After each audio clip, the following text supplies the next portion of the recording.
nyumba yako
Haleluya, haleluya, haleluya.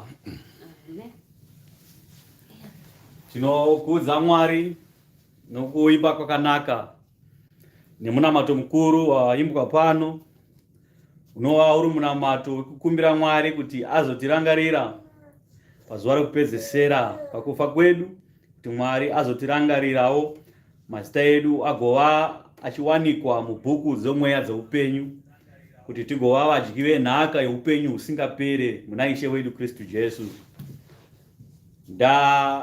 Mwari ndiye unopa upenyu. Pasina Mwari hakuna upenyu hwatiinahwo. Iye Mwari ndiye upenyu hwedu. Tinochingamidzana hama panguva dzino tiri kumbosheya. Kune vamwe vada kunzwa shoko, kune vamwe vanoteera shoko mumagurupu akati siyanei siyanei. Saka ndo kwandiri kuisa panguva dzino. Mozoti mufundisi wacho anotaura akatarisa pasi, wakatadzira Mwari uyo. totopa vamwe zvokutaura ipapo. Ngatisheye kune hama neshamwari vanzwe shoko, vadye zvokudya zvomweya zvakavamirira. Ndakudya kwomweya ndo kwataunganidzwa pano naMwari, kuti mumwe nemumwe awane musuwo wake, mumwe nemumwe adyewo, pasave neungapotswa, kuti pasazova nemumwe unozotaura achiti shoko rakaparidzwa harina kuparidzwa nekwedu, asina kurinzwa, rakaperera ikoko. Zvino shoko rinoparidzwa mativi mana enyika, kuti vanhu vose vanzwe, vanhu vose vadye kudya kwomweya, vanotendeuka votendeuka, vanoramba vorambisisa, kuti pasazowanikwa mumwe wavo achataura pazuva rekupedzisira rekutongwa kwevanhu achitaura mashoko ekuti aiwa kwete, shoko evhangeri yaMwari handida kuinzwa. Saka munhu wese achamira panzvimbo, achamira achitaura kuti aiwa shoko ndakarinzwa, asi ndakaramba kunamata Mwari. Ndakarinzwa shoko richitaura richiparidzwa mativi mana enyika, ndangorinzwa paJerusarema chete, asi ndakarinzwa kune vaapostoli akawanda, kune vaparidzi vakawanda, kumakereki namasvondo akasiyana siyana. Paingotaura zveumwari, paingotaura zvekuti vanhu vatendeuke, asi ina handina kuti ndide kutendeuka. Munhu achataura mashoko ake, achitaura chokwadi chake. Vaya vanozviti vanonyepa, hakuna achanyepa pamberi paMwari. Pamberi paMwari zvose zvokwadi ichabuda. Usina kubatwa, usina kudii, uchataura, uchapupura wega. Munhu wemukati ari mauri achapupura wega kutaura achiti aiwa inini zvokunamata ndandisingade. Mutumbi wangu ndo waindishandisa kuti ndiende kubhawa ndiregedze kunamata Mwari. Mumwe ndiende kunopomba ndiregedze kunamata Mwari. Ndiende kukabasa kangu ndikoshese basa rangu. Basa rangu ndo randaikoshesa, nditadza kukoshesa Mwari. Ndaitoshaya kana nguva yekunamata Mwari. Ndaitoenda kubasa kubva Sunday to Sunday pasina kana zororo. Nguva yekuzorora ndiyo yandaiti ndizorodzewo miri dzangu, ndichitoteerera hangu miri wangu kuti ndiregedze kunamata Mwari. Munhu wemukati achapupura achitaura mashoko iwayo kuti aiwa kwete, inini ndaida hangu Silivhera nendarama, ndakaona zvekunamata zvinonditamisira nguva. Munhu wemukati achapupura chokwadi chake. Hakuna munhu achataura nhema pamberi paMwari. Naizvozvo hama ndokukwazisai mose nemufaro uri muna Ishe wedu Kristu Jesu. Nyasha norugare ngazvikuteverei muri kwamuri ikoko. Nyasha dzaMwari ngadzikuwanei kuti munzwe shoko evhangeri, mubatewo zvokudya zvomweya zvatichapakurira pano. Mwari zvaatigadzirira kuti mumwe nemumwe awane nekunokora musuwa wake. Vamwe vachanokora musuwo mudiki, vamwe vachanokora mukonde chaiwo. Ndakune vanonokora zvikuru, asi zvakanaka nezvokuti wese anokora awanika achidya achiguta. Hazvibatsire kuti munhu anonokora mukonde uregedza kuudya nokuupedza. Zvino zvaMwari zvakaringana. Tafura dzomweya zvadzagadzirwa, zvitagadzirwa chikafu chokudya chomweya chokuti munhu wemukati awanikwe nokudya kuti akure. Naizvozvo chikafu chatopakurirwa naMwari chinoringana nemumwe nemumwe pano. Hakuna anotaura achiti shoko rawandisa kana kuti shoko raita shoma, asi zvinoenderana nekupiwa kwazvinenge zvapakurwa naMwari. Naizvozvo Mwari, hama dzangu dzose, kune vanoteera shoko, vari kunyika dzeZimbabwe, vari kunyika dzeDubai, kunana America, vari kunana England, vari kunana Australia, ndokukwazisai mose nemufaro uri muna Ishe wedu Kristu Jesu, ndichiti amen. Ndinokudza nokukudza iye kumusoro-soro, iye wakwegura pamazuva ake, iye une ndebvu chena, iye usingakwanise kuverengwa mazuva ake ekurarama, nokuti iye unorarama nokusingaperi. Iye waivapo kuvapo kusati kwavapo. Jehovha Mwari waIsraeri ngaakudzwe kubva zvino nokusingaperi. Amen. Ndinokudzawo Ishe wamadzishe, Mambo wamadzimambo, nekuda kweropa rake, nokuda kwenyama yake yakaroverwa padanda, zvivi zvavanhu zvakadzikinurwa, takapiwa upenyu usingaperi, takuchidanwa tichinzi vana vaMwari nokuda kwake Ishe wedu. Naizvozvo Ishe wedu ngaakudzwe kubva zvino nekusingaperi. Amen. Ndinokudzawo mweya mutsvene waMwari, mweya wazvokwadi, azati ari Holy Ghost, azati ari chipoko, azati ari Pio kana Dhamreta, azati ari Ginazio kana Andrea, azati ari kana mudzimu inoyera kana kuti chipoko chakafa chikamuka, asi ari mweya mutsvene waMwari, mweya wazvokwadi, mweya mutsvene waMwari ngaakudzwe kubva zvino nekusingaperi. Amen. Zvino mweya mutsvene waMwari ngaatibatsire. Mweya mutsvene waMwari ngaave nesu panguva dzino dzekuparara kwenyika nekuguma kwenyika. tinoramba tichiparidza kuguma kwenyika asi marudzi anoramba kutenda. Tinoramba tichiparidza kuti dai manamata Mwari asi marudzi haadi kunamata Mwari, vanozvikudza kuti aiwa kwete tinonamata zvatinoda. Vanonamata ivo vachinamata mufananidzo asi vasingazivi kuti vanonamata mufananidzo. Ikoko kunobva kwanzi kuzungaira. Asi kuna vanonamata mufananidzo nokuda kwekuti zvavakadzidziswa namadzibaba avo ndo zvavanoramba vachiita, vachiti nokuti madzibaba edu aiti, madzibaba edu akati, madzibaba edu aiti. Vanoramba vachirasika, riri rudzi rwose richiramba richirasika. Asi Mwari zvaanoisa chiedza mumhuri, anoisa chiedza kuti vanhu vapepuke, vanhu vanzwe shoko evhangeri, vateere shoko evhangeri yaMwari, vanzwe kutaura kwemweya. Mweya ngaataure muupenyu hwavanhu, upenyu hwavanhu ngaushandurwe. Vanhu vobva pakuti aiwa madzibaba edu akati, madzibaba edu akati. Madzibaba aya akafa, hapana akamuka. Mumwe chete akamuka, anonzi Ishe Kristu Jesu. Naizvozvo Jesu Kristu ndiMwari. Zvaari Mwari, tinonamata Mwari muna Kristu Jesu muponesi wedu. Nokuti hakuna unoziva kuna Mwari asi kunze kweiye akabva kuna Mwari. Hakuna unoziva nzira yekuenda kuna Baba asi kuburikidza nekuna iye Ishe wedu Kristu Jesu. Naizvozvo Ishe ndiye musimboti wedu. Muna Kristu ndimo matinofanira kugara tiri. Tikagara muri tiri muna Kristu Ishe wedu, Mwari achagara ari matiri.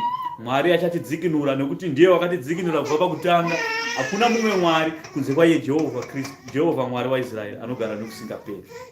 Hakuna mumwe Mwari pamberi paMwari, hakuna zvimwe zvifananidzo pamberi paMwari kunze kwaiye Mwari mupenyu. Vanonamata nezvifananidzo, vanonamata nezvimwari zvavanenge vakaveza nematombo, zvimwe vanoveza nemiti, zvose vanovibata nemaoko avo, zvinoumbwa nemaoko evanhu ndezvevanhu, hazvisati zviri zvaMwari. Asi Mwari wakaumba nyika. Mwari akaumba chiedza, akaturika zuva mudenga. Mwari wakasika rima, akaisa rima panzvimbo yaro, akaisa chiedza panzvimbo yaro. Iye wakaumba nyika, akaisa vanhu pakati penyika, akaumba munhu, akafemera mweya wake mumunhu, akaisa vanhu pamusoro penyika, vanhu vakagara panyika. Nyika ikaturikwa mhepo, nyika ndo pairi ichingotenderera zvishoma nezvishoma ichikudza Mwari. Mabasa makuru akaitwa naMwari anotipupurira nezvose zvirikuvaka zvevanhu zvavanovaka, midhuri yose yanovaka. Kudenga kune midhuri yakanaka kudarika izvi. Asi midhuri yamunoona pano nhasi tiri paDubai pano, panonzi paBusiness Bay, ndo pane midhuri yakanaka yamuri kuona nerukova rwakanaka rwavakazvigadzirira. Asi zvakaitwa navanhu, maoko avanhu, hazvisati zviri zvaMwari. Mwari hanei nezvizvi zvose zvakavakwa pano, nokuti Mwari zvaakaumba vanhu, akaumba vanhu akaisa panyika kuti shoko evhangeri iparidzwe panyika, kuti marudzi ose anzwe shoko, mumwe nemumwe awane kunzwa shoko, atendekere kuna Mwari. Naizvozvo tikavaka zvakadai hama, hazvina kuti zvakaipa kuvaka zvakadai, asi kuvaka zvakadai tofira ipapa ndo zvakaipa, nokuti kudenga kune zvakanaka kudarika ipapa. Saka ukavaka imba yako yakanaka, ubva wati mweya wangu zorora hako, nokuti wapedza chizorora zvako, fara. Ndo mashoko akarovesa mambo Nebhukadhineza.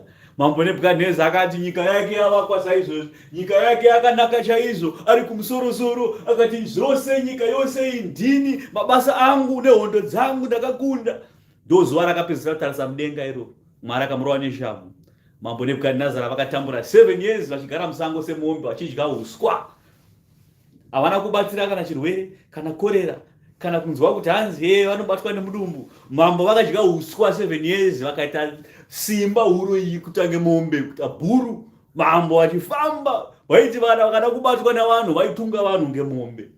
Pakashaya munhu akambata. Kusvika vangoti, dai mambo mangu wasiya, chivavharirai henyu mugadheni ravo, vavharisi mugadheni rakunzi gadheni ramambo, rabva ratenderedzwa zvikanzi chivharai kwese kuti vagare vari imomo. Mambo akagara mugadheni mavo imomo, vachidya uswa nesora. Mvura yaMwari ichingonaya, Mwari achingokudzwa, Mwari achingonamatwa. Ndo zvinonzi simba raMwari. Zvino Mwari anotaura achiti kuna Jakobho, ndini ndakakuita, ndini ndakakusika, ndini ndinokuziya, ndini ndakakupa zita usati wabarwa, ndini ndinokudana nezita rako iwewe zita risati razikanwa navanhu, ndakatanga kukudana uri mudumbu ramai vako. Mwari anotaura naJakobho achitaura mashoko ane simba, akataura achiti mauri iwe ndakakuropafadza uchiri mudumbu ramai vako iwe, ndakanga ndakuropafadza ndikakupa ushe kuti mumuchuno mako ndo muchabuda ushe uchadzikinura marudzi. Jehovha Mwari ngakudzwe. nzira dzaMwari dzakasiyana nenzira dzavanhu. Vanhu kana vofamba vanofamba nenzira dzavanhu, vanofamba nekufunga kwavanhu, nemwoyo yavanhu, nepfungwa dzavanhu, nezvose zvinoitwa navanhu ndo zvinofunga vanhu, kuti vanofungidza kuti kufunga kwavo ivo ndo kufunga kwaMwari. Saka uchiona vamwe vachiti dai rafa, ndakufunga kwavanhu ikoko, hakuzati kuri kufunga kwaMwari. Vamwe vanoti dai rarohwa nemotikari riri ikoko rafira ikoko, vamwe vanoti dai ratsikwa makumbo, radamuka makumbo ikoko. But ikoko hakuzati kuri kufunga kwani kwaMwari. Baba vanosika vana vavo havadi kuvaitira utsinye, asi baba vanoranga vana vavo. Hazvirevi kuti baba varange vana. Baba vanoranga vana vavo vanovada. Ukaona uri baba asikarange mwana, haumude mwana wako. Ndochokwadi chiri. You're against your own breed. Hautomboda kuona vana vako vachibudirira. Mwana akatadza ngaatorerwe bhandi neshamu arohwe. Takai munhu. Hanzi naID rova munhu kusvika ati tasa. Unorohwa usika ita tasa. Wabva ipapo hauzokorodze futi. Wakuziva kuti zvakati nezvakati zvinorovesa. Ndakapotsa ndafa gore riya, opupura chauva chapupu. Denga rovha rati amen. Wati tasa so. Denga rovha rati amen. Ngaro papadzwe murume uyo waranga mwana wake. Kwete kuti noranga mwana unokusungisa kupolisi. Uranga mwana ubva anovhura docket. Uti hanzi ikoko ndokukudza Mwari. Ikoko ndokunonzi kurasika kwazvokwadi. Vana ngavatsurwe. Vana ngavaiswe pasi peshamu. Hakuna unoenda pamusoro peshamu. Baba ngavabate imba sababa. Kunzi ubaba kubata imba saizvozvo. Kuti vanenge vatadza vanoiswa pasi peshamu. Vanorohwa neshamu vana kusvika vaita straight. Vamwe vakashaiwa shamu vanoita nhubu. Ndo vamunoona vari kuraya vamwe munyika. Ndo vamunoona vari kupadzira vamwe muzvitoro, vachipadzira vamwe mudzimba dzavo. Vosiya varepa vakadzi ikoko nechembere chainosiya repwawo. Chembere ine 9 years yada kuzvifira zvayo. Yatoisa rimwe gumbo muguva ndo rinobva rarepwa. Unozoona kuti munhu akapfekwa naSatani. Mweya wakaipa wakapfeka vanhu. Zvino hama ndinokuparidzirai Jehovha Kristu Jesu. Jesu ndiMwari, Mwari ndiJesu. Ishe unoparidza achinyengetera kuna Mateo chapter yekupedzesera munamato paGetsemani. Jesu akanamata ari mugomo reGetsemani, akanamata mashoko ane simba, akataura achiti Baba, yakwana nguva iye yekuti mwanakomana akudzwe. Yakwana nguva yokuti umukudze kuti ave nekukudzwa kwaaiva nako nyika ino isati yavambwa.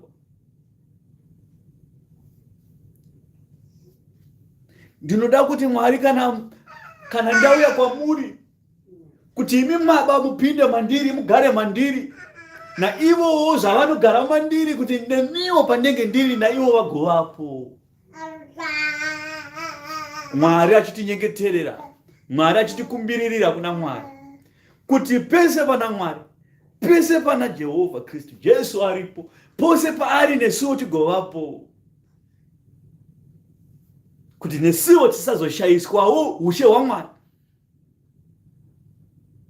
Nesimba rinouya nekutenda nekuva vana vaMwari, nesimba riri muna Kristu rinoiswawo matiri, nekuti iye uri muna Baba naBaba vari maari, nesuwo tiri maari.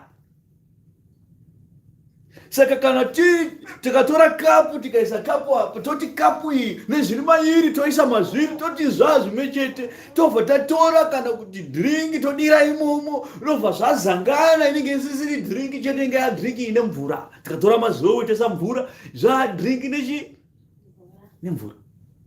Asi girazi hatirasi, nokuti vanzi toisa maoko here, torova maoko here, asi girazi hatirasi, toti girazi ndo ratiri kuda. Pasina girazi hatikwanisa kudira mvura, pasina girazi hatikwanisa kudira mazuva.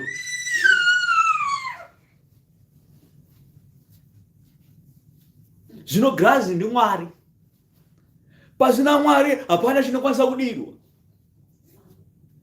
Todireiko maoko here? Tokuisira juice maoko? Totofamba tichiti vanhu vese vada juice tinaro maoko? Kana yonzi Cascade ikatanga kutengeswa muZimbabwe, yonzi vese uyai nepekuisira, pana angatenge? Hakuna anotenga. Vanotoona kuti izvi hazvina kukwana izvi. Vada kuti pakorera vanhu, vada kuchekeresa. Tikuziva zvakubikwa pasi pemuti zvinizvi. Uona kasiketi yakutengeswa isha yekudiriranwa. Zvitozvo pasi pemuti izvi hazvina kubva kambani izvi. Zvinobva kambani zvinoya zviri muchinhu. Zvino Mwari zvari grazi iroro robva raiswa Kristu ndiye mvura yobva yaiswa imomo papanze vanhu vari kupi? Kristu obva ataiwa panotodiwa vanhu kuti zvinhu zvifambe mushe. Hapana anomwa dhiringi zina kudharutwa. Vari pero anomwa dhiringi zina kudharutwa. Ungasapanza kana kuchana. Kudhudhudza turita zvemazowe. Ungasamukira kugomo uri padhiripu so. Kuzi chii aita sei kunzi anomwa bhodhoro. Rei doro iri tsaiwa mazowe chai. Uraiwa nemazowe. Zvino Mwari obva ataiwa kwete kuti vanhu ava vanozogara zvakanaka muchinhu mugirazi. Panodiwa mvura yofanzi vanhu vari kupi vanhu obva vaiswa mugirazi. Saka mugirazi tana Mwari mugirazi.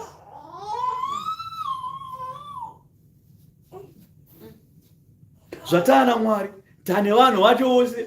Chakuchinwika chinhu chakomplete chakwana kunzi chakunzi chinhu chakukwanisa kunwiwa navanhu vasingarware futi. But tapedza nyota dzavo vakuchikwanisa kunwa zvizere zvakakwana.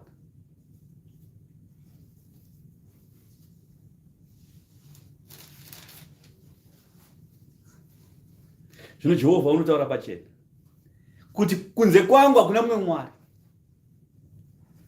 Kunze kwangu inini hakuna mumwe Mwari. Asika mubhuku anobva ataura zvakare achiti hakuna unoziva kuna Baba asi kunze kweiye kabva kuna Baba. Uye hakuna kunoya kuna Baba kunze kunoya nokwandiri inini. Ivo vati zvakare inini ndini Mwari wako. Vakabvunza vakati Ishe tinokumbira kuti tizive tikumbira kubvunza tizive kuti Ishe amunotaura nezvake kuti baba vangu amunogara muchiti baba vangu tichavaona rini? Zvikazi nai Timoti wanenguva zhinji nenguva refu uchifamba neni hausati wandiziva seiko? Kungotaura chete pachena kuti ndiri Mwari zviri pachena. Zvino vakawanda vanoti iye haazati ari Mwari asi aingowo zvake muprofiti. Angova muprofiti akafanana nemaprofiti vakararama pasi pezuva. Zvino munoponeswa sei? Ruponeso rwavanhu nokudzikinurwa kwavanhu kwose kwakauya nekubudikidza kweropa raiyeyu wacho wamunoramba. Tinoshumira Kristu, tinoshumira Mwari. Iye Mwari wedu ndiye uchatipa upenyu husingaperi. Ndiye mudzikinuri wavanhu namarudzi ose. Mabvi ose aya hanzi achagwadama pamberi pake achamunamata. Whether wakanaka wakaipa aumude kana kuti unomuda autende kwaari asi uchatopfugama chete. Hanzi aingova muprofita. Nouprofita iwoyo uchatopfugama uchamunamata. Nguva ichasvika. Asi nguva paichasvika mabvi ose paachagwadama achimunamata. Nemweya yakaipa naSatani ndiabhorosi vanenge vakapfugama achimunamata Mwari wedu. Ndo pachange paine kugera kwameno. Ndo pavachaona vakawanda kuti rume takarasika. Kuno vainamata pasi pemiti mitema, vachinamata nezvimuti, vachinamata nezvifananidzo, vachidana kumazita ose asi vachadza kudana kuna zita irori wacho rinoponesa vanhu. Irori zita rokuti Kristu Jesu. Vaidana piyo, damureta, mudzimu inoera. Vachava nekunyadziswa nezuva rekupedzisira. Ngatipinde mubhuku timhanye nayo nguva dzichiripo. Bhuku inoti kuna Isaiah 44 toibatira pa6 namba mukati. 6 namba mukati inoti mavara makuru aripo, Jehovha ndiMwari mumwe. Zvifananidzo hazvina maturo. Hazvina kuti Jehovha ndiye Mwari wakawanda. Jehovha ndiMwari wakawandisa. Kana kuti Mwari vairi, kana kuti Mwari vatatu, aiwa Mwari mumwe chete.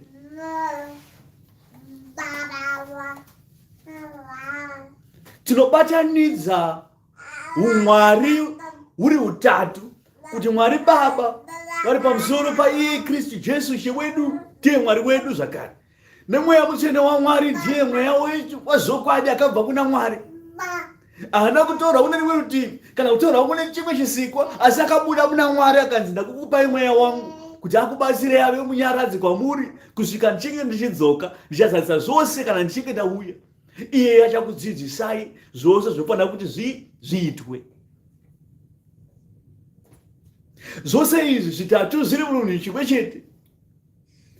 Saka kana tonamata toti Mwari Baba vedu, tiri kutaura zvitatu izvi zviri muchinhu chimwe chete. Patinotaura kuti tisunungure nekudzikinura, totaura zita rinotipukunura. Zita nderipiko rinotipukunura nekutidzikinura? Rekuti Kristu Jesu. Hanzi uchamupa zita rizati rapiwa mumwe munhu.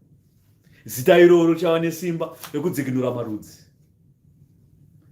Ndozita ratinodana kwariri. Saka patinodana kuti Baba vedu ari kumusoro kudenga, tinodana muzita rani? Raishe wedu Kristu Jesu. Ukaridana chete pasina kudana kuti muzita raKristu Jesu, hazviitwe, hauzwikwe munamatiro wewe, hapana kwaunosvika.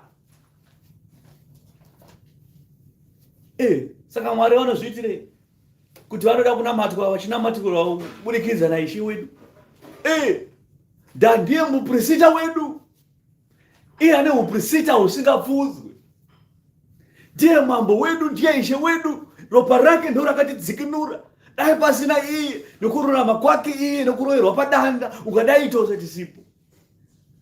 Kana chitisipo hatire kuroti bwai tiri panapa, tisipo kuushe hwekumusoro kudenga. Tatakaiswa muushe hwaMwari nekuda kwake murume uyu. Ndiye murume wamunoramba. Mumuramba seiko murume uyu? Iye murume iye kumubvuma chete kuti Jesu ndiye mutongi weupenyu hwangu, watopona. Saka pakubhabhatidzwa pai uchinzi vabhabhatidzei muzita raBaba, reMwanakomana neMweya Mutsvene.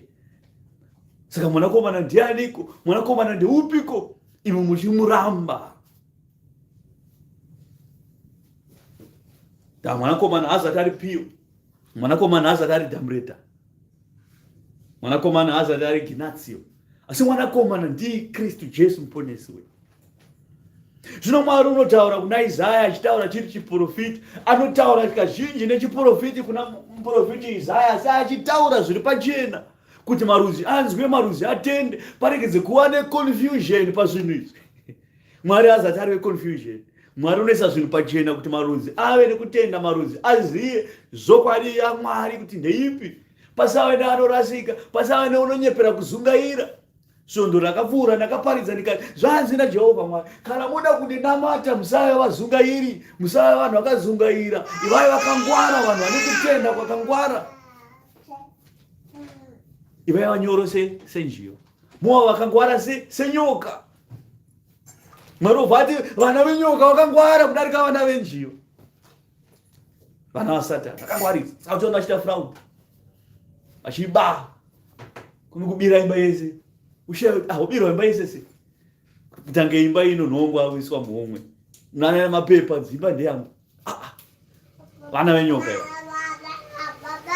Vamwe vanoshandisa chisimba, vashandisa chisimba vobva vakutorirai zvinhu zvenyu zvose nendau yekungwarisa.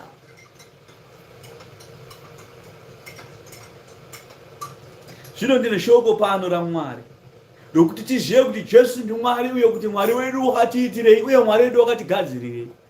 Hakuna zvimwe zvatakagadzirirwa naMwari kunze kwokuti tinamate Mwari pano panyika, tozivisa marudzi kuti Kristu Jesu ndiye Ishe, tozivisa ruponeso rwavanhu kuti vanhu vachawana sei ruponeso, toparidzira marudzi kuti anzwe, vasina kunzwa vonzwa, vasina kutenda votendeswa, kuti marudzi apone. Kuti iwewe nehama dzako mupone, iwewe nehama dzako mupone, kuita kuti wega. Iwewe kana wanzwawo, obva waudzawo mumwe, obva waparidzirawo shoko evhangeri. Ndayo evhangeri haina kugadzirirwa kuti ichaparidzwa navaparidzi chete, kwete. Uchapupu hwekupupura, saka achinzi uchapupu, kupupura kuti Jesu ndiMwari. Saka uchiona vanopupura nemuromo yavo vachaponeswa. Ukangoti Jesu ndiMwari wakanyarara, vanhu vachiparidza vachitaura mashoko ekumhura nekutuka, obva waramba wakanyarara uchiti ndisiyane nazvo zvinorovesa neZanuPF nokurova. Kutadza kwadza rume tendeukai, zvamuri kuita izvi Mwari haazvide pakati nepakati nepakati nepakati. ovati tikataura mashoko ekutaura kuti ndichitsura vanhu ndichiudza vanhu shoko raMwari kuti shoko raMwari varume harini zvinhu zvakadai so zvokuti tinoenda tobika doro, tapedza kubika doro obva madedza vafundisi vonamata vachinamata padiwa doro, mobva matya kuti mutauri kuti tikadaro totorerwa mota dzedu dzatakapiwa neZANU-PF, tinotorerwa masitendi neminda mirefu yatakapiwa. Obva matoziva kuti varume ava mabasa avo ndenyika akaitwa nemaoko avanhu azati aramwa. Varume mukaziva Mwari wamunonamata, hapana chinokutyisai pamberi pemunhu. Shumba haityise, nyoka haityise, mapresident haatyise, ana Trump havatyise, zvimabhomba zvavo hazvityise, zvimasoja zvavo hazvityise, varoyi chaivo havatyise. Zvizvi zvamunotya, taurai ndizvo. Imi munotya makonya, haatyise, hazvityise zvimakonya zviya. Mukaziva Mwari wamunoita sei, wamunonamata. Kumerera mungamerere, mumerera kuti bvudzi rogomira asi hamufaniri kutya. Sondo iro ndakaparidza ndikati kutya chaiye kwacho kunonzi kutya, iye kutya anototyawo Mwari. Iyo ndiwo waunotya kuti ndinotya kutya, ini ndotya. Obva wapa simba kutya, kutya obva wabata ushe mauri, mwoyo wako obva wagarwa nakutya pane kuti ugarwe nemweya mutsvene waMwari. Kutya obva wabata ushe so muivoti ndinotya kutaura shoko raMwari, ndinotya kuparidzira vanhu shoko raMwari, ndinotya kuti Jesu ndiMwari. Kutya obva agara obva abata ushe. Mwari obva ati ndiwe here ava marudzi andoda kuti apinde akadai. Mwari obva taura achiti kudenga kwangu hakupinde vanotya, anzi hakupindwe nechakasviba, hakupindwe nevanotya, hakupindwe nevarevi venhema, nevanoprofita nhema, nevanoparidza nhema, nevaiti vadzo, nevanoteera nhema dzacho. Mwari unodedemura zvinhu zvake pachena, anozivisa pachena, zvokuti hakuna hapana confusion pese panotaura. Kana pane confusion, taurai confusion iri papi, tigadzirire. Imi muri kuona izvozvi, nyora tione kuti confusion yako iri papi pazvinhu izvi. Unotya shamwari, unotya. Muzwa mwati handizvo matongerwo enyika, zvinonetsa. Matongerwo enyika apiko, wambonzi wewe pandukira here dziri kutonga. Hauna kunzi pandukira dziri kutonga.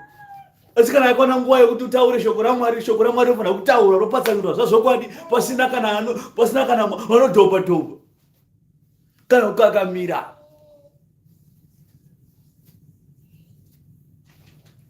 Jesu ndiMwari. Zvanzi Jehovha ndiye Mwari mumwe. Zvifananidzo hazvina maturo. Zvifananidzo zvipi? Zvifananidzo zvizhinji, zvifananidzo zvizhinji ndo zvinonamatwa namarudzi. Zvino marudzi kana achinamata zvifananidzo zvizhinji vachapinda kuushe hwekumusoro kudenga havazadze chanza cheruoko rwaMwari. Mifananidzo ndeipiko? Tototanga mufananidzo uri kwamusoro. Mifananidzo iyo kutonamata chimwe chitendero icho chiya, kupfeka matrauzi vanhu vechikadzi chito chimwe chitendero icho chiya. Hapana umwari huripo ipopa. Aye fashion zvamazuva ano. Saka nyika ino yaya yamazuva ano unoziva kuti yakabarwa rini nyika iyi? Wanga uripo here payakateyiwa nheyo dzayo nyika iyi? Gomo iri parakanzi iyoyi gomo endapo, iyoyi bhapa endapo, rikateya akakabata muteyo wacho ndiani unomuziya? Zvava kuti zvamazuva ano zvipi? Yakabarwa nhasi here kana kuti nezuro? Jobho akabvunzwa muromo iwoyo mumwe chete. Seiko Jobho iwewe uchadza kutenda naMwari wako? Wanga uripo here nyika payakaturikwa mhepo? Kana wanga uripo sikazoreva kuti wakwegura chaizvo mazuva ako iwe Jobho?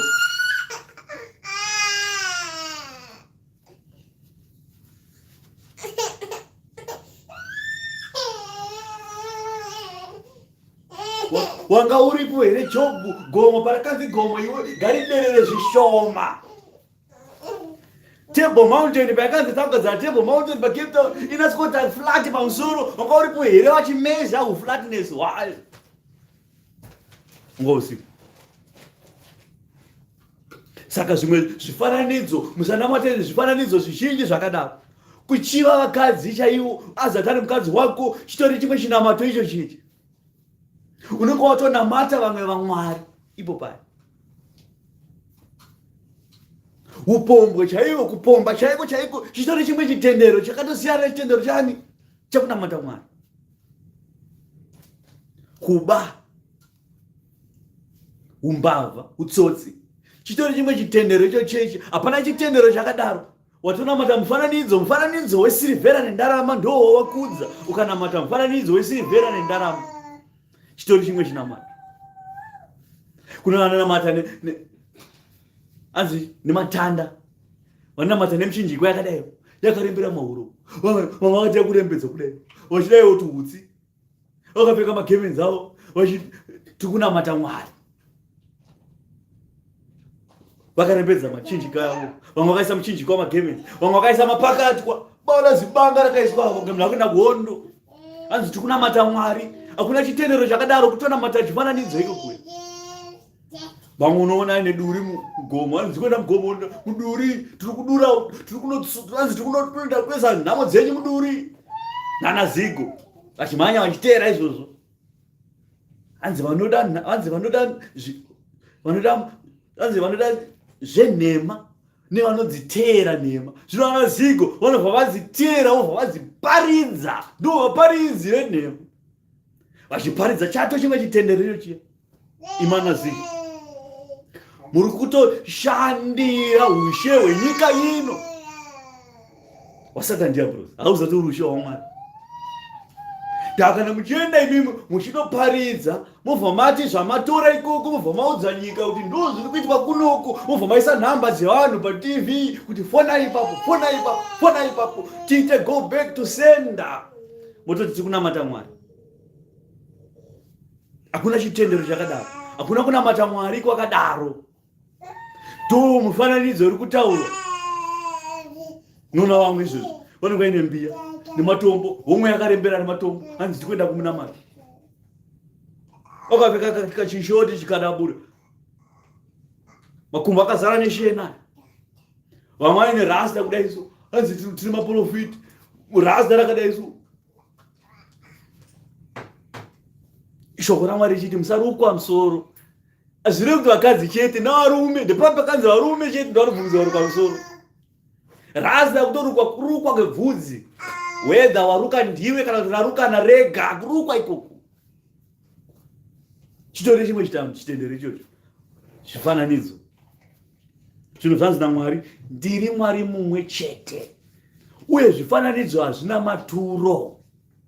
Hanzi china Mwari, zvanzi naJehovha Mwari waIsraeri nemudzikinuri wavo imi chechi, Jehovha wehondo, ndini wokutanga nowokupedzisira, kunze kwangu hakuna Mwari. Mukurinzwa shoko iri? Mwari ari kutaura nemuromo wake.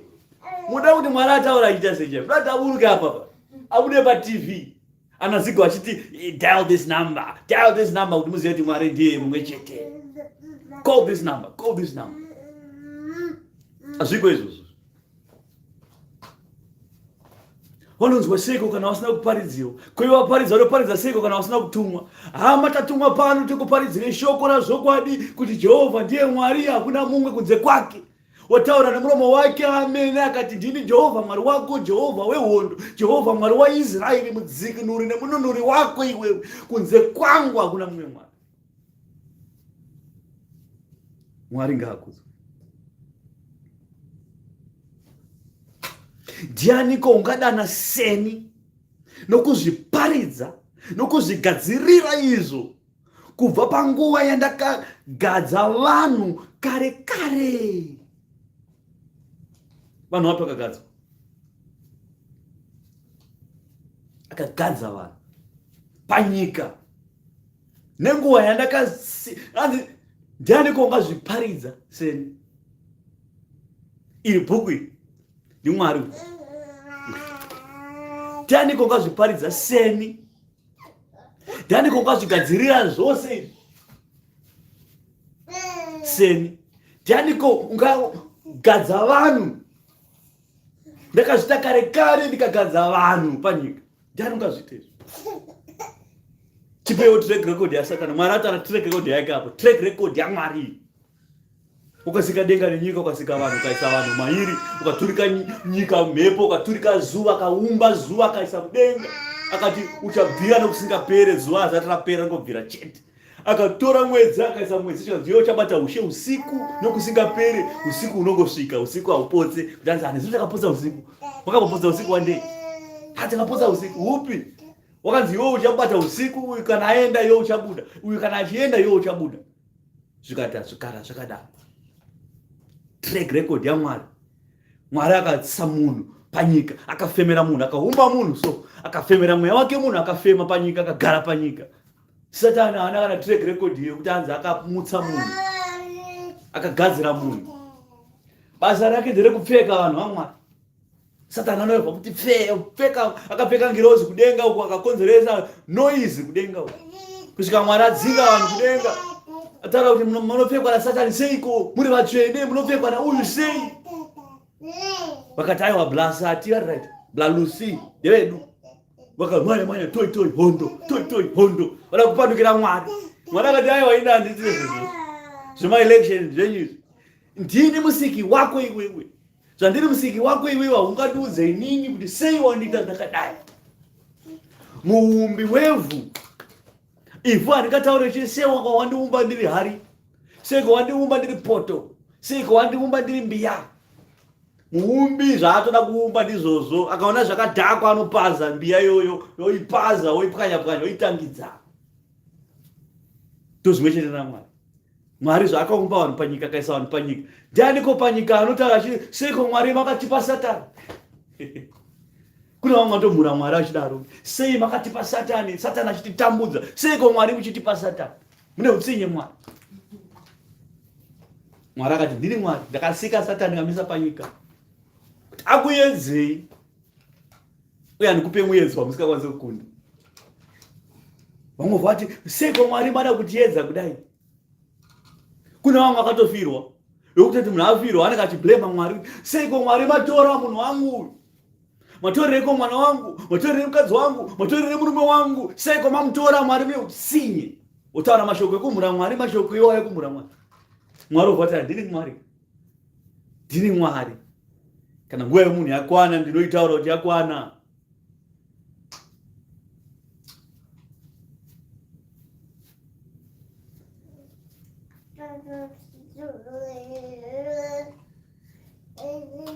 Wakawanda wanoona utsinya hwaMwari saone rudo nenyasha dzaMwari. Vanongoti Mwari anotsinya hatinde. Asingakudida uri mupenyu. Kutaura kwaroita ikoko hatitori rudo.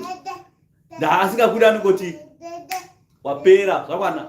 Kungodaiwo chete. Sekubwara kweziso. Kuti hatsitori pauripa.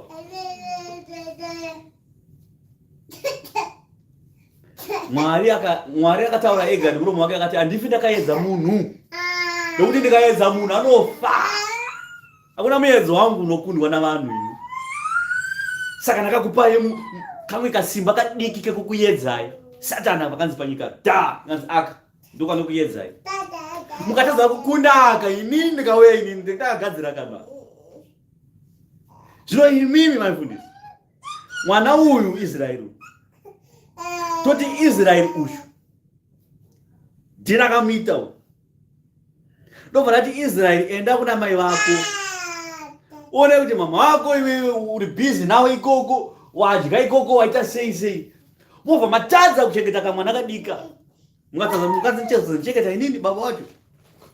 Mwana haana kudya, haana kuyamwa, haana kugeza, haana kupfeka, haana kudii. Bvudzi rake kuti chajarara. Zara yakarova mwana ane mazuva asina kudya, mwana akaondoroka, obva takadumbu kwashi. Zara murume wangu nokuda, murume wangu, ndinomira nomurume wangu, ndinopinda hondo. Muchino jamba. Matadza kuchengeta kachecha. Muzoti baba wacho inini mukandikwanise. Saka kana muchitadza kukunda Satani kadiki kachecha, kuzoti Mwari munoita kudenga tinoenda, moyo wako. But pane muedzo waunzwa naSatani Diablos wakunda here watadza. Vakawanda vakaromba machechi. Vakawanda vakaita mabarika izvi. Vakawanda vakaita zvemwoyo yavo iyo zikafadze Mwari azvinofadza ivo. Vamwe vakarukwa musoro. Hanzi dziri maprofita aMwari. Vamwe vakaisa mazita evanhu maduri, vakatsindikira mweya yavanhu izvezvi maduri. Vamwe vakanoromba vakachekeresa marudzi ose achitanzi tonamata Mwari. Zvino muyedzo mudiki kana muchiitadza kuikunda, muyedzo unoyana Satani. Satani aine muyedzo kemari, ukakushayisa mari, kushayisa basa, kushayisa mukadzi, kushayisa mwana, obva waenda kun'anga, watotadza, watofoira assignment. Satani obva waenda kuna baba, obva wati ndakakuudzai uyu anongokuda ichite kana zvakanaka, akude iwe. Senharo dzakaitwa naMwari vachitikurukura nhau dzaJobho, ndokukurukurwa kunoita dzako iwewe pamberi paMwari. Mwari ofati mwamboona here muranda wangu panyika chamboko. Satani obva kuti hazvipiko, anongokuda iwe nokuti munomupa zvaanoda, makamuchengetedza neroko rune simba, nokuti mupostori apfeka gemenzi. Mwari obva ati aiwa, kanibvise gemenzi, ndabvisa ruoko rwangu pamusoro pake, tamba naye, asi usauraye mweya wake. Vakawanda vanofungidzwa kuti zvicharamba zvichiitika zvaJobho. ZvaJobho zvakatoitika zvikanyorwa pasi kuti vanhu marudzi adzidze. Kutoti munhu afirwa, Mwari mandirasa, madirei kundirwa neshamu yaJobho. Iwe shamu yaJobho unoiziya iwe? Iwewe unoiziya shamu yaJobho iwewe? Chekutanga mari yacho hauna. DaJobho anga akapfuma ine mari yese. Mari yachivhayo iye ndonga ine mari yaJobho times 10. Mari yachivhayo iye ndonga ine mari yaJobho iye. Iwe unangana sendi pauri ipapo. Shamu yaJobho ipi? Hauna mari iwewe, gara pasi. Mwari matora mwana wangu. Mwana wani watorwa. Jobho anga nevana vasvika tikorufu vakarwa vese nemheni. Mwana wafa. Ione one chete ndo wava kudedera kudaiko. 1 ko 12. Muyedzo wakauya pana Jobho, dai wakauya pakati penyika pavanhu mumwe nemumwe, hapana aisara akamira. Ndokutaurirai, vanhu vese vaituka Mwari nokumhura Mwari. Mumwe ari kuti vana varwa nemheni, mumwe ari kuya achiti makwai ese adyiwa neshumba musango.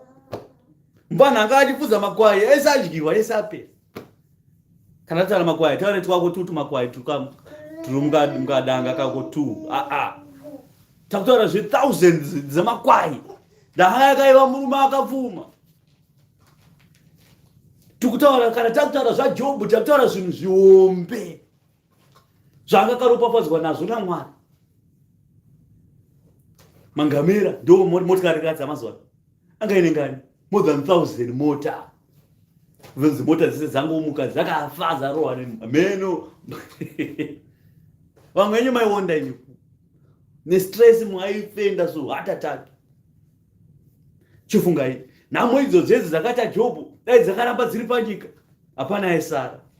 Asi Mwari akadziita kuti dzinyore bhuku kuti tidzidze kuti aiwa kakutenda kwedu hakufanira kupera, uye zvose tofanira kuisa kuna Mwari. Mwari ndiye musiki, Mwari ndiye mukuru pane zvose. Musiki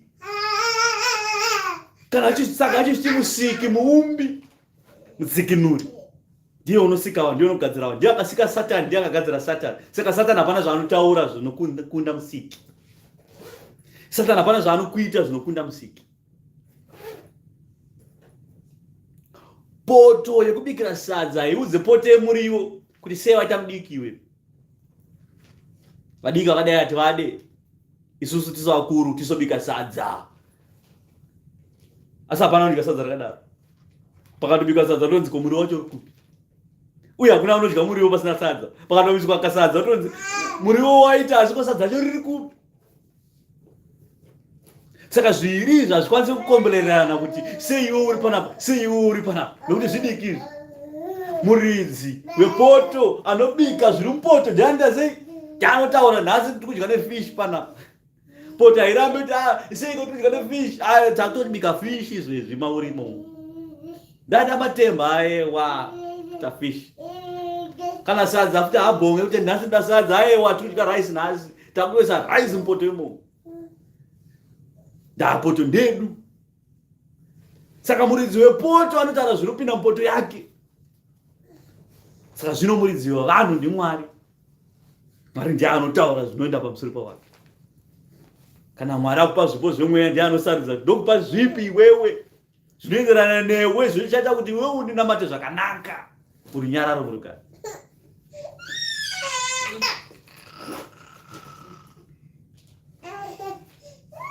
Musatya henyu, musavhunduka. Vaya sei vanovhunduka. Anzi naMwari musaita musavhunduka. Don't vhunduka. Andina kukuparidzira izvozvo here kare nokukuratidzai here? Imi muri zvapupu zvangu. Kune mumwe Mwari kunze kwangu here? Zviro kwazvo hakuna rimwe dombo. Jesu ndiye ani? Saka kana pano pari kutaura kuti ndini Mwari wenyu, Mwari ari panapa ndini dombo. Saka zvava zvabuda pachena kuti Jesu ndiye ani? Ndiye Mwari. Ndiye dombo, ndiye Mwari. Nokuti apa Mwari azvita dombo. Hakuna mumwe Mwari kunze kwangu here?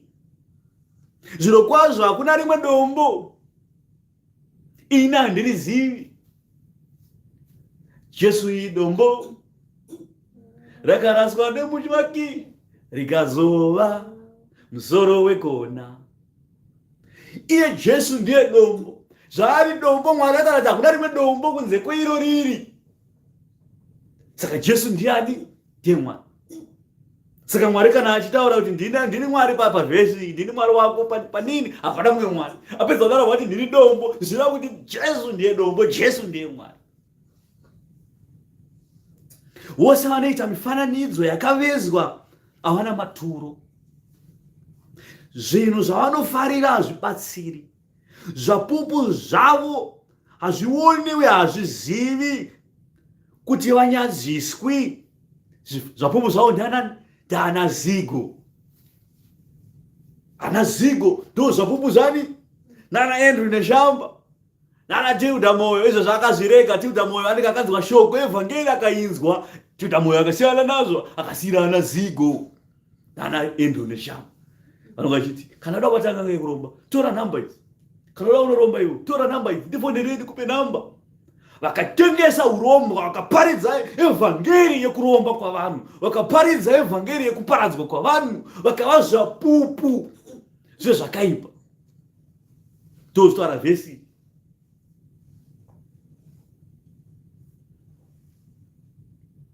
Vose vanoita mifananidzo yakavezwa hazvina maturo.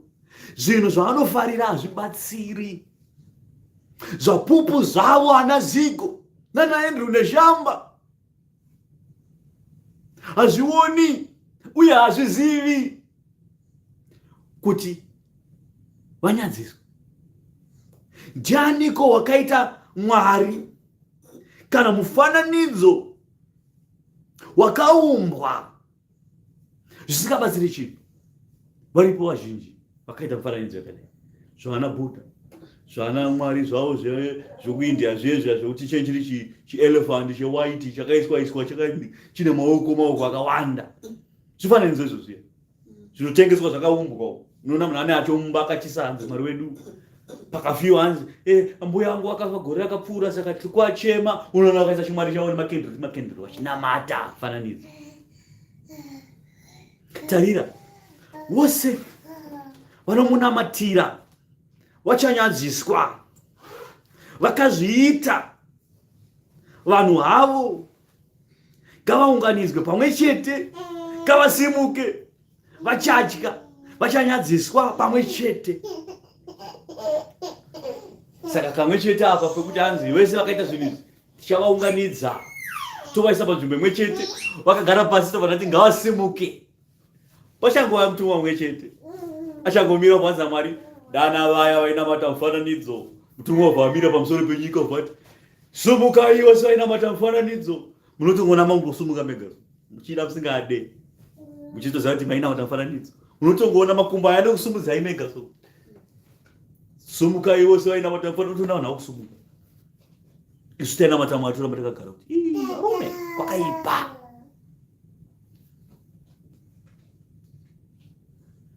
Hanzi vose vachapanishwa pamwe chete, vacharohwa neshamhu vese kamwe chete.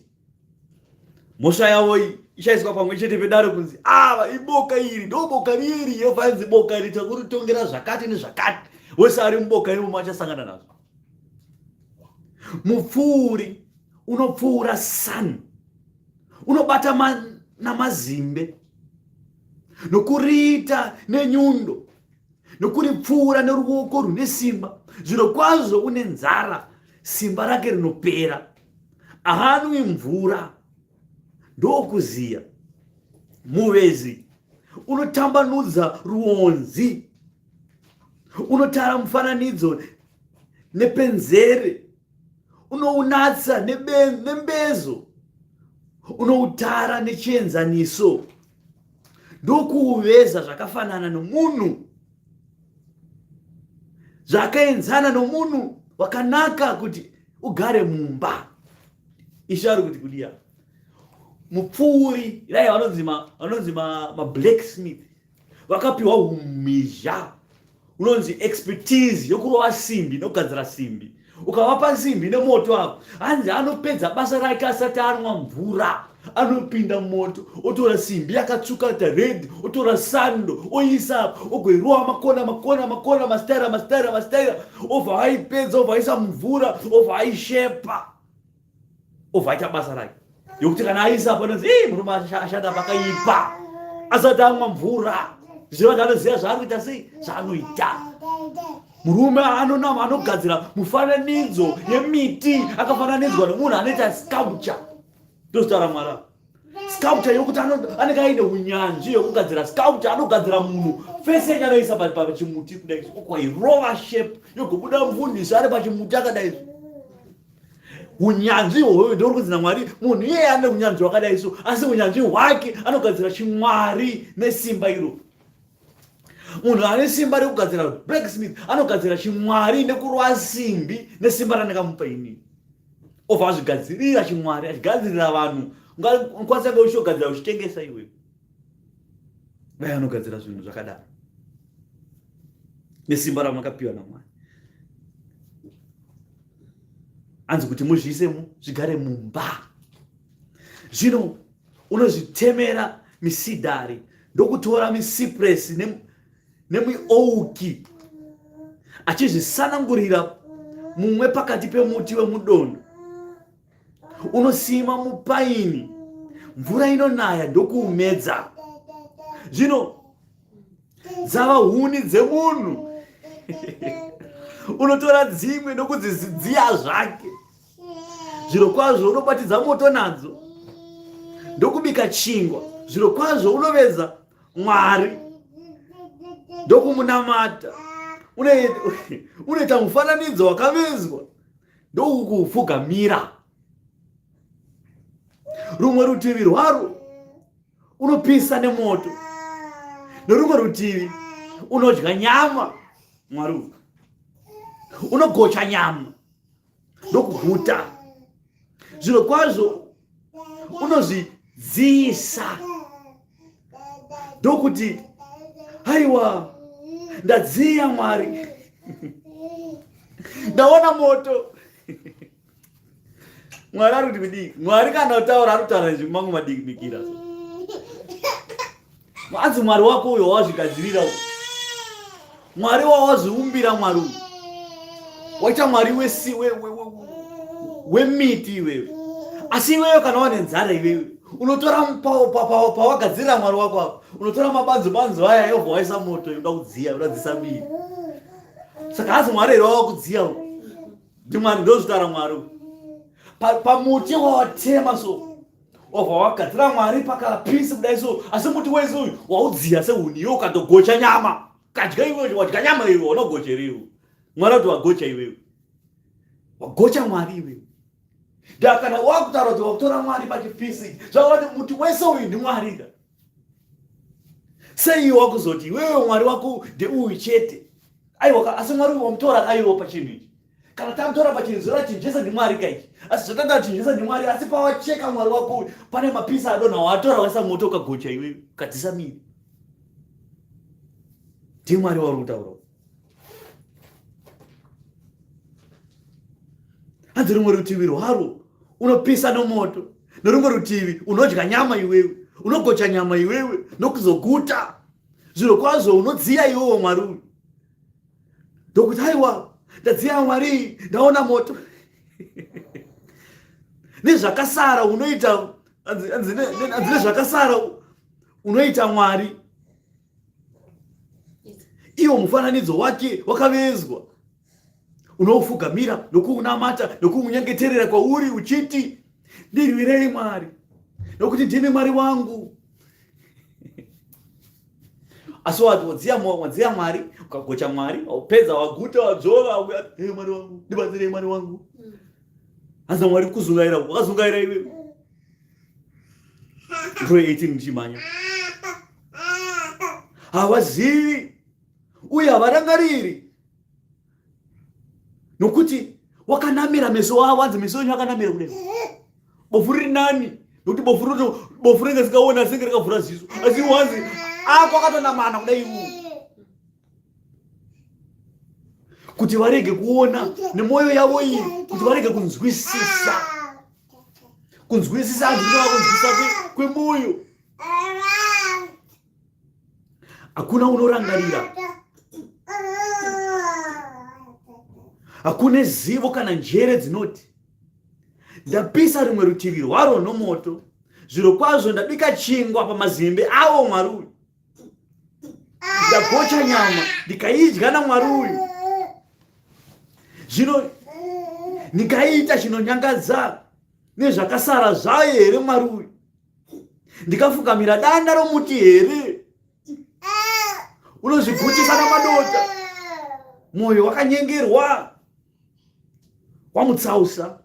Haagoni kusunungura mwoyo wake kana kuti hakune nhema muruoko rwangu rworudyi here. Funga zvinhu izvi iwe Jakobho, iwe chechi newe Israeri, nokuti ndiyo muranda wangu. Ndakakuumba uri muranda wangu. Aiwa Israeri, haungakanganikwi neni. Ndakadzima kudarika kwako segore gobvu, nezvivi zvako segore. Dzokera kwandiri nokuti ndakakutsikinura. Imba iwe chechi, iwe denga rose, nokuti Jehovha wakaita izvozvo. Danidzirai kumativi ekuzasi nenyika yekumusoro. Imbai zvikuru imi makomo, iwe dondo newe muti mumwe nemumwe urimo, nokuti Jehovha wakadzikinura Jakobho, uchazvirumbidza muna Israeri. Zvanzi naJehovha mudzikinuri wako. Wakakuumba kubva pachizvaro. Ndini Jehovha unoita zvinhu zvose. Unotatamura denga rose iye ari woga. Unotambanudza nyika. Ndiani waiva neni? Iye unoparadza zviratidzo zvava nenhema. Unopengesa vauki. Mwanzwa? Vaye wakaenda anzi babani wakaenda nezviduri nazigo gomo. Kuuka ndo vanonzi vauki. Nen'anga dzose dzinouka dzichitaura kuti toita go back to sender. Tinosunga vanhu, tinoita sei. Ndo vanonzi vauki. Zvino hanzi naMwari ndini ndinokupengesai vauki. Unodzosa vachenjeri achishandura ziro yavo vave upenzi. Vaya vanhu vakachenjera. Vana makandionzi I'm more gifted than God. Vashanga vakachenjera stereki, vashanga vanopfungwa zhinji. Hanzi naMwari ndinovaita kuti kuchenjera kwavo uve upenzi. Zvokuti munhu anosvika pakutaura achiti ndiri mukuru kudarika Mwari. Varume, regerai. Hanzi ndinoshandura zivo yenyu uve upenzi. Iye unosimbisa shoko romuranda wake, unoita zvakarayirwa nenhume dzake. Iye unoti pamusoro peJerusarema richagarwa navanhu, napamusoro pamaguta aJudha achavakwa. Ini ndichamutsa matongo avo. Iye unoti kumvura yakadzika-dzika chipwa, uye ndichapwisa nzizi dzako. Iye unoti pamusoro peKoreshi ndiye mufudzi wangu, uchaita zvose zvinondifadza. Kana achiti pamusoro peJerusarema richavakwa, uye napamusoro petemberi nheyo dzayo dzichateiwa. Ndo yamunoona Jerusarema idzva pano. Mwari wakati tichaiteya nhoyo ino yekereke ino, nheyo yakateiwa. Ndani Mwari akataura. Zvino ndinovhara naKoreshi 45. Koreshi unotumwa naJehovha kurwira vanhu vake. Ndikandirove ndimududu ndichimhanya. Zvanzi naJehovha kumuzodzwa wake kuna Koreshi, wandakabata ruoko rwake rworudyi kuti ndikunde marudzi avanhu pamberi pake, ndichisunungura zviuno zvamadzimambo, ndimuzarurire mikova pamberi pake napamasuo agere kuzarirwa. Ini ndichaenda pamberi pako, ndichaenzanisa pasina kuenzana, ndichaputsa-putsa mikova yendarira nekugura-gura mipfugo yendarama. Ndichakupa pfuma iri murima neupfumi hwakavanzwa panzvimbo dzakadzikinurwa nedzisingazivikanwi, kuti uzive kuti ndini Jehovha Mwari waIsraeri, unokudana nezita rako. Nokuda kwaJakobho muranda wangu, nokwaIsraeri musanangurwa wangu, ndakakudana nezita rako, ngakutumidza zita rakanaka, kunyange wakanga usingandizivi. Ndini Jehovha, hakuna mumwe kunze kwangu, hakuna mumwe Mwari. Ndichakusunga chiuno kunyange usina kundiziva, kuti uzive kuti kubva kumabuda zuva nokusvika nokumavirira kwezuva, kuti hakuna kumumwe kunze kwangu. Ini ndini Jehovha, hakuna mumwe. Ndini ndinoumba chiedza, ndini ndinosika rima, ndinoita rugare nokusika njodzi. Saka njodzi anonzi njodzi, pane njodzi yaitika, Mwari ataura kuti ndini ndinoisika. Ndini Jehovha unoita zvinhu izvi zvose. Iwe denga rose, donhedza zvichibva kumusoro, makore ngaadurure kururama, nyika ngaizaruke kuti ibudise ruponeso, ibereke kururama pamwe chete. Ini Jehovha ndakazvisika. Une nhamo unorwa nomuiti wake, icho chayenga pakati pezvayenga zvevhu. Ko ivhu ringati kuna muumbi, unoiteiko? Kana kuti basa rako ringati haana maoko here? Une nhamo unoita, unoti kuna baba, unondiberekereiko? Kana kuti kumukadzi, unondizvarireiko? Zvanzi naJehovha mutsvene waIsraeri nomuiti wawo, ndibvunzei pamusoro pezvinoitwa, pezvichazoitwa, pamusoro pemwanakomana wangu inini, napamusoro pebasa ramaoko angu inini.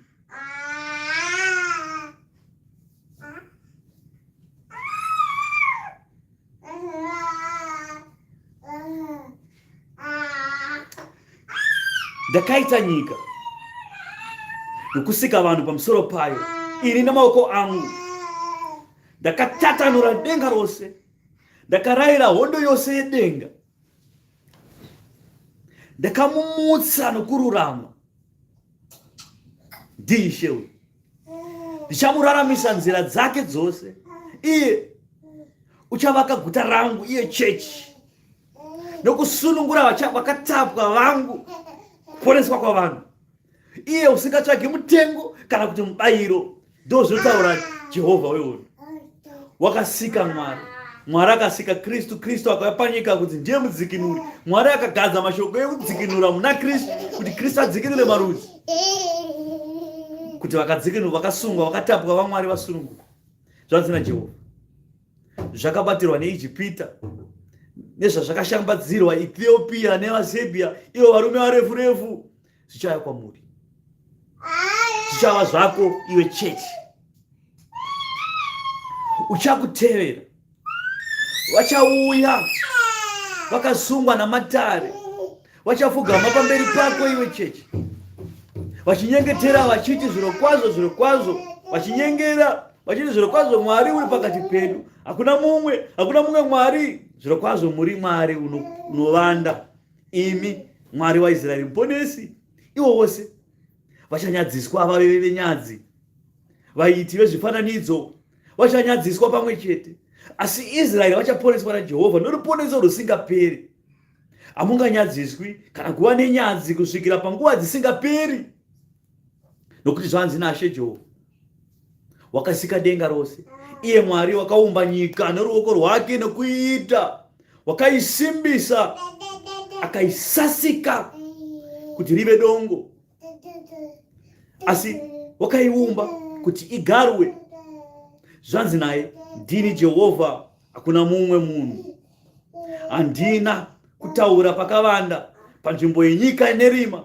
Handina kuti kurudzi rwaJakobho nditsvakei pasina. Ini Jehovha ndinotaura zvakarurama, ndinoparidza zvazvokwadi. Unganai, muuye, swederai pamwe chete, imi makapukunyuka kumarudzi.